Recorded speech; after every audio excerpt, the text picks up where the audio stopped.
Hello everybody, welcome back to another video. You know it's going to be a good one when you do the entire video, you record it all, and you realize that you didn't actually record any of it. You didn't hit the button. So we're gonna get into this. This is wide angle lens, full frame. We're pushing in, somebody sent this in, and this is for everybody that always says, surely you can't light every single scene the exact same way and have it look any different, right? The proof is in the pudding. And I actually laughed out loud at this commercial, so thank you to whoever sent this in. A beautiful grade in this as well. Lots of little diffusion tips as well. That's a bright phone right there. Am I wrong? Let's go. Come on now. Same lighting, same lighting, same lighting, same angle. Probably same lights. And there's trees everywhere. Please make it stop. This guy's not happy. And this guy can't believe it. Like, what? The DP, this is like the security guard on set. The DP has done the same lighting setup every single time, and they haven't caught on yet. And this guy wants an apple. He's hungry. Yum. Yes, please. Oh, lunch. Ah. And buses are good. And so is the framework. Ta-da. Okay, so it's a really good looking spot. Talk about this first one. I mean, we have talked a lot on the podcast about shooting on public transport, buses being public transport. You see what I did there? And the problem is often that outside of a bus is really bright. They have big windows on the sides that let lots of light in. So you have to really choose your time of day carefully so that you don't have too much hot stuff in the background, because you can't really get that much level. Holy pin. You can't get that much level inside of the bus. What they've done is really smart here, right? It's like that little, what do they call it? Not perspiration, humidity, something with a P, precipitation, whatever. It's on the windows, right? And it fogs it up, acts like diffusion, takes down the level as well, so you don't have to worry about that. And then we're gonna use this little phone, and we're gonna coach this youngster into saying, hey, it's really nice that you're holding the phone down here when you read it. Just hold it closer to your face. And then we'll put a little tiny aperture light in here, and we'll shine it this way. And then look at, he's frameworking himself, this actor. The DP would have been loving this. It's like, yes, just hold it a little that way. Because if you hold the phone this way, you're gonna front light your entire face. It's gonna look horrendous. Then we're gonna use our biological neg here, which is human beings.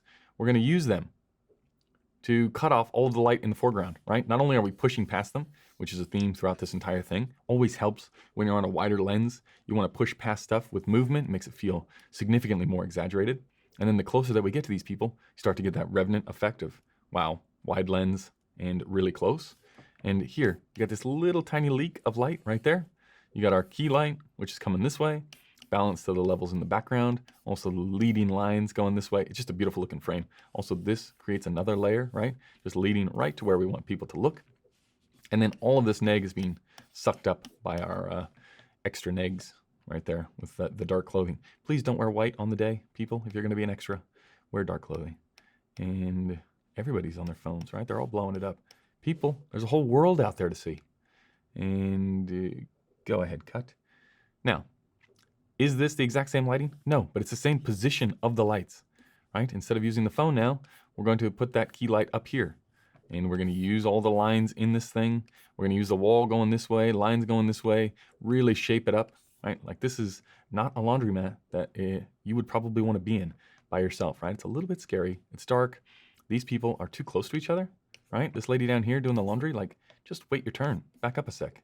Feels a little bit, I wouldn't wanna be that close to this dude, okay? So just back it up. And then we push in, same thing with the lighting. Come and key this way. We're gonna suck up all of the light over here with some negs. We don't want it spilling everywhere. And then we don't want to shine it here, the light, and we don't want to shine it here. We wanna focus it all in on there. And a lot of this is the grade, right? Create a little window around her, bring everything else down, and it instantly focuses your eye. And then you see, keep going, slow and soft. Again, by him, like, big part of the frame that is just all darkened down. The more layers you can get in there, the better. What's happening with all these lines of chairs? They're going a specific direction, which is, again, creating depth, going the opposite way of the arches. The width of the lens allows us to see the entire environment, which is really nice. And this is probably somebody from the agency. It's like, yeah, we have 5 extras. And the director on the day is not happy. Like, what? You said we'd have 10. Well, stick Sam back there.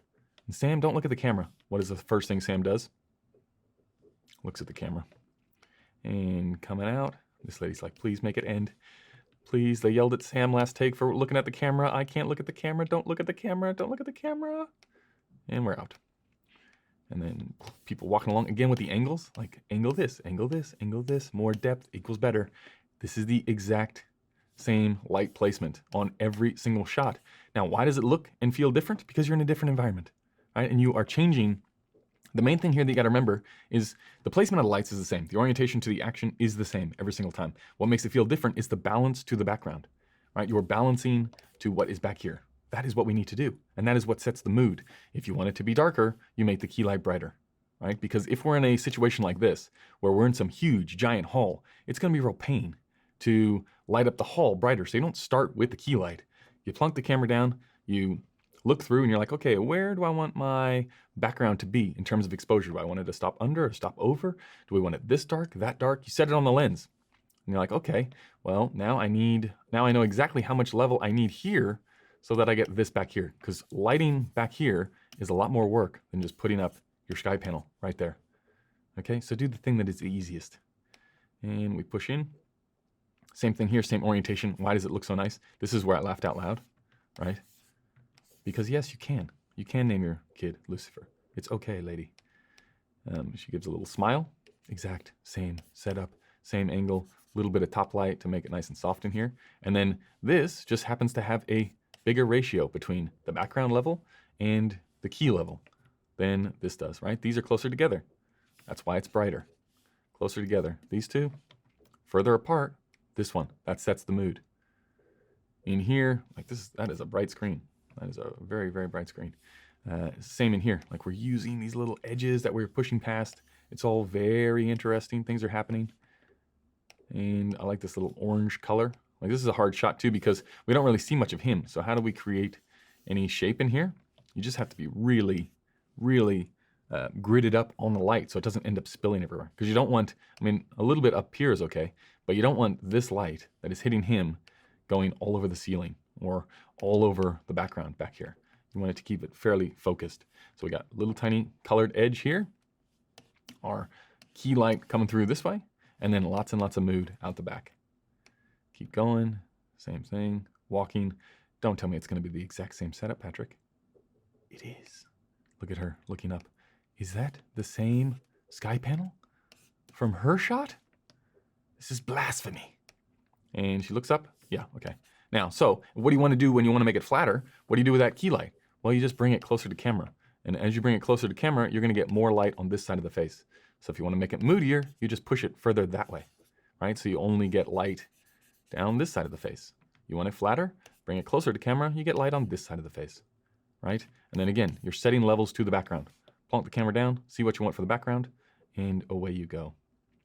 This guy's good too. We always talk about the reflections. Anytime you can get a reflection in a shot, it's just like a free bonus. It's like, what are we always trying to do in cinematography? Create more depth. What do reflections do? Create more depth. Just put them in. Don't fight reflections, don't you dare. He's not happy. And then, hello, black promist, my old friend. Look back there. You see what's happening with that thing back there? I put that on just for you, just for this video, because this is the security guard. And he's actually the security guard of the shoot. And he's wondering to himself, wait a second. Is this cinematographer doing the exact same lighting setup every single time? I could be doing that. I could easily do that. Look at he's just sitting around. He's not even doing anything, the cinematographer. We got a little tiny orange, which is probably, again, a little sky panel off to the side here. Just match it up with whatever this color is from your sodium. And then we're gonna use something big and soft and nice color balance, right? Between this blue and that orange. Really, really nice. No wet down, so it gets flatter. But that really is the whole style of this shoot. It's a little bit milkier, a little bit less crunch.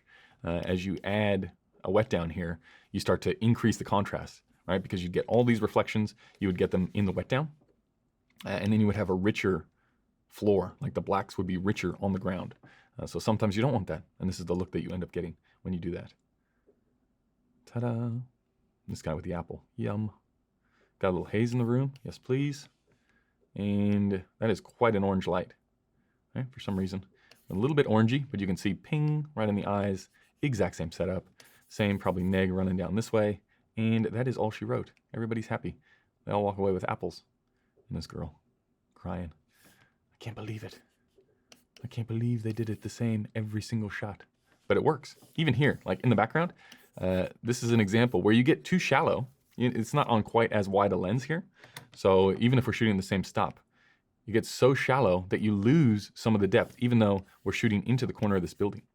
Right? If you were on the wider lens, like if we were on this lens, right? Well, you feel the angles in here more because the stop, well, it's not deeper, but you end up, we'll talk mathematics another time.